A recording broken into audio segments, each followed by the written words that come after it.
What's going on, guys? Still here. And this morning, we uh we have a new Devblog at 6 a.m. my time. They were usually releasing them at 8 a.m., which meant that I was at least somewhat awake. And so were my parents. So now that it's at 6 a.m., it's kind of retarded. So yeah, sorry for that. I just got up. I guess my parents are too, though. It's a early morning here. And their first dev blog of the day. I don't know whether there's going to be two more or one more. I don't know, but the first one of the day is them showing off the new effects. No, I never um, touched on the new clouds because what was it? I had that busy morning the other day, so I just never bothered. And they're just new clouds.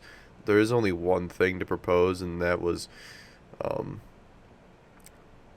new clouds are really nice, but the hitboxes of clouds are either going to remain the same for missile heat seekers basically and stuff like that, and radar ground clear and stuff. Basically, I nobody knows at this point whether or not the clouds are going to change the hitboxes of a lot of things. Or I shouldn't really say hitboxes, but just like the general geometry of the clouds hopefully will be improved as well, because if you have the old shitty clouds in terms of where missiles will not lock on, and like they also added rain, and if someone on low quality doesn't see the rain and their missile doesn't lock on because of the rain, will they know that's because there's rain? Or it's there's a couple of issues with it, but um I'll go over that whenever the first dev server comes out, because it's going to be a new engine. It's probably going to take forever to update. I don't know, but yeah, it's gonna be something that I'm gonna pretty much talk about when we actually experience it in the game. The new effects, they show a lot of demos here, video wise, so it's probably a little bit more intuitive to talk about. So they already uploaded a video on their YouTube channel. I'm not gonna play it because, well, I mean, they basically already did my work for me, but at the same time, I don't know if the music that they put in this is any way like copyrighted. The what was it? The new power teaser actually copyrighted my channel. It was just a claim. It was not a strike, but um, I was afraid because usually songs that are really really famous songs and are usually published in like America or some parts of Europe usually get blocked in weird countries sometimes. Like one of my meme videos, there was a song in there that wasn't really like copyrighted in any country, but for some reason it got blocked in like Denmark or something. I don't know. So I'm not gonna play it this time. Um, I mean, I probably could, but just without the volume. But it's pretty similar to what they show here.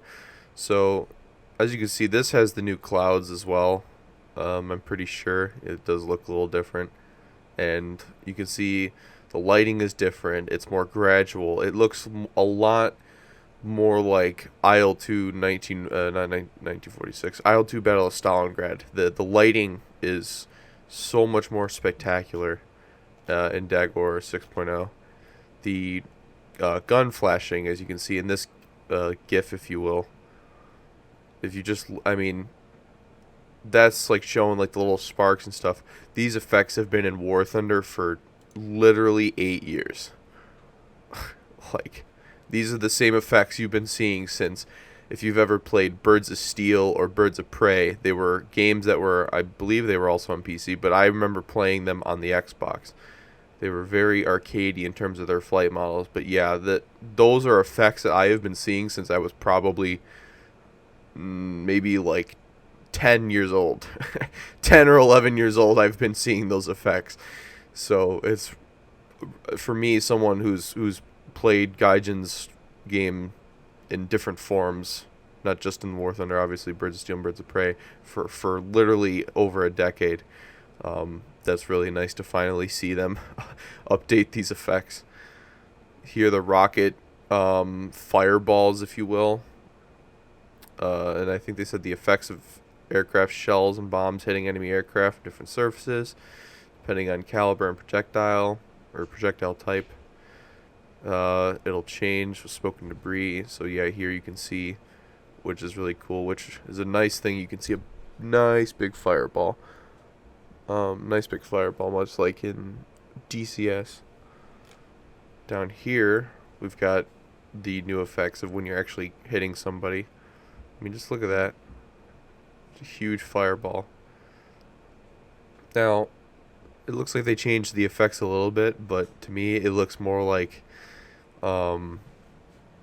it doesn't really truly look like fire still to me. I don't know what it is, but it just doesn't look like an aircraft fire. It just, I don't, it looks very exaggerated. Maybe that's just because of the coloration. I don't know, but I mean, this definitely doesn't look like fire, but this, I don't know. Well, I'll just have to see. It's maybe because they just used a B-29 and it's just a huge plane, and it just looks insanely exaggerated because it's a huge plane. I don't know. Here they have the explosion effects. So again, we've seen these in War Thunder for probably 4 years at this point. I think we've had this kind of explosion effect ever since tanks was introduced. I think they had updated it when they actually did upgrade the Dagor engine the first time, into 5.0, I should say. And now that's going to be much cooler. So when you drop artillery, like I drop artillery sometimes in World War II vehicles because there's no thermal. I drop artillery to use it as a preemptive smoke screen. So if there's a sight line, say like when you're rushing the B cap on Port Novorossiysk, people usually, especially if I'm in a squad, we usually drop artillery for rushing the B cap so the enemy team can't see us get into the cap. It's a pretty good tactic, and I have a feeling I'm gonna see a lot more of this when the game gets updated, especially at top tier 2 with things like phantoms and stuff. If you do an absolute carpet bombing, you're gonna blind like a big portion of the map for a couple of seconds, and I wonder if the heat from this will actually block thermal imaging a lot easier or a lot more than this currently does, because as you can see, this splits apart versus this where it's just a properly big cloud. Because, and I've been in this exact position actually, you're actually looking down at the map almost from like a mountain position, and someone drops a bomb and there's somebody like over in the open, and they think that they're safe for a split second, but the second that top layer goes up, you can see them in between because you are at a height elevation. But if you're ground level, you're not going to see them as quick because you've got all the smoke down here. So I'm definitely going to enjoy using artillery as a valid tactic. Bombing people with something like a 2,000-pound bomb and a phantom, you're going to definitely know when someone just got bombed because it's just going to be this big smoke plume. So yeah, the fire and explosions, that actually looks much better, the smoke, because they were only showing the fire, and I think if you concentrate on the fire too much, it looks really goofy. So with the smoke and stuff, it kind of molds together and looks really nice. Like that looks like IL-2 Battle of Stalingrad. That literally looks exactly like a TA-152 or Focke-Wulf 190, but I believe that's actually 152. But either way, it's basically just a D13 basically. And here's another, like a jet being downed. So as you can see, the smoke trail from something that was more of a low level, like scrape across the ground. It's very, very cool. It's honestly really, really cool. So battles are going to look a lot more pleasing to people with good computers. Now, performance-wise, again, now this is the big topic. How bad is people's performance going to be? I have absolutely no idea, like none. I kind of want to play this. Yeah, whatever. All right, I'm just gonna play this, but I'm just gonna talk about performance. Let's get out of here.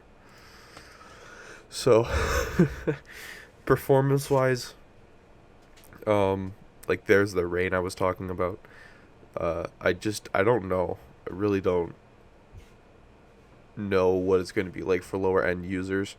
My computer shouldn't have any troubles.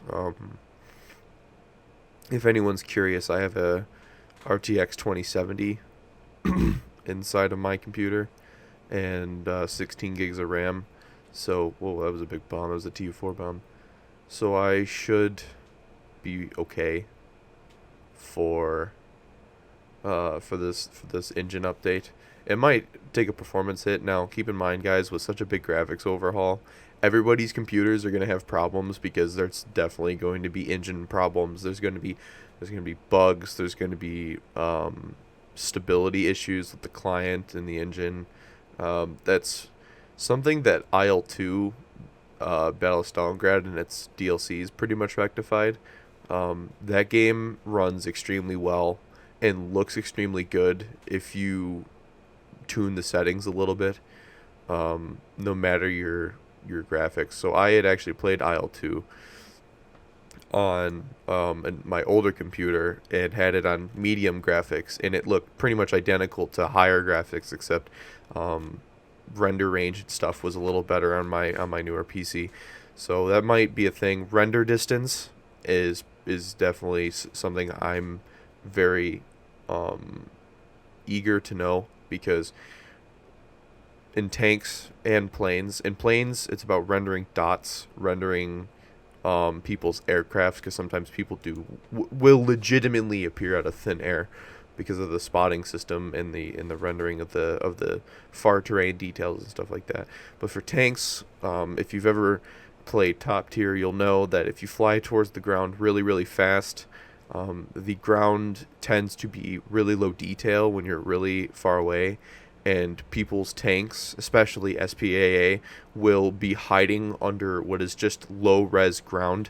And when you get closer to the battlefield, by the time that you actually render the battlefield as if you were to see it when you're in a tank, it's either too late to do a run, or you get shot down by somebody who is in an AA hiding under a nice little patch of grass that was probably 100 feet above. That's an exaggeration, more like 20 feet above the ground. So that's my biggest issue is rendering. Is everything just going to look pretty? Is the game's engine going to be more powerful and be able to handle better workloads, and people are going to be able to see invisible missiles, invisible planes that will just appear right above you because different times of day, like with jet battles in the evening or the dawn time of day, when the sun is pretty much peeking over the horizon or about to set over the horizon. That seems to be when the spotting issue in jets comes to play, because they've never updated the spotting ranges, and with the sun, it like adds a weird modifier to your pilot's ability to spot. So I can spot somebody far away at one point, and then I turn around and all of a sudden I look behind me and they're gone. Or other times where somebody's in front of me and they're invisible, and I turn around and then they appear right behind me, just in perfectly non-cloudy weather. It's really ridiculous. So if the engine isn't able to handle better game world rendering and is just here to look pretty, it's going to kick War Thunder's lifespan in the ass. Because if everything just looks pretty but still runs the same, I think a lot of people are going to jump ship very soon, because I don't think the game just looking better like this will simply carry enough weight. If you're upgrading an engine, for new effects, you would also expect that engine to be better at overall doing what it's designed to do. I'm not sure if the Dagor engine is specifically designed for flight sims. I'm pretty sure I've heard that it's actually not, but I again, that was something I probably was told 3 years ago that has no substantial evidence, but again, I'm not sure. But if that is the case, then it would explain why War Thunder has a lot of issues that simply haven't been resolved in the years that this game has been running. So, yeah, hopefully this new engine improves things. I hope that everyone's performance is not extremely affected on the lower and medium end. I feel sorry for all of you. So just be prepared. I think when the patch comes out, in general, everybody is going to have performance issues. So if you're on the lower end, don't just quit. Don't just forget about it and quit. Just hang in there, or maybe just take a break from the game and wait for some stability updates or performance. And what's the word?